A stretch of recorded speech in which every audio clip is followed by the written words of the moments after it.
तर एसटी भाडेवाढीच्या संदर्भात आता सामनाच्या अग्रलेखामधून सुद्धा आज हल्ला बोल झालाय।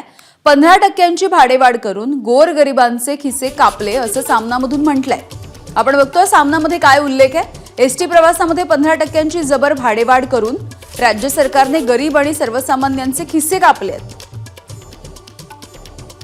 महामंडळ तिथे घोटाळे आणि घोटाळ्यामधून खोके हे सध्याच्या राज्यकर्त्यांचं ब्रीद बनलंय असं सामनामधून म्हटलंय। जनसेवेचं व्रत स्वीकारणाऱ्या एसटी महामंडळाच्या तिजोरीची लूट झाली आहे।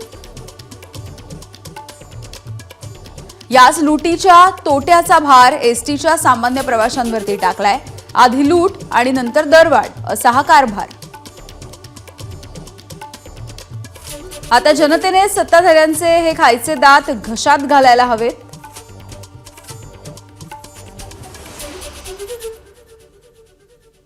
एसटी भाडेवाढीची दिवाळीपासूनच कुजबूज होती, मात्र निवडणुकांमुळे ती पुढे ढकलली गेली होती। अवघ्या 4 महिन्यांपूर्वी एसटी महामंडळाच्या उपाध्यक्षांनी एसटीच्या वेगवान आर्थिक घोडदौडीचे दावे केले होते।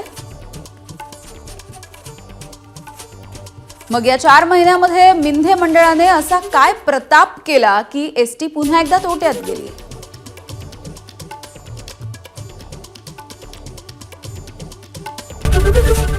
एबीपी माझा, उघडा डोळे बघा नीट।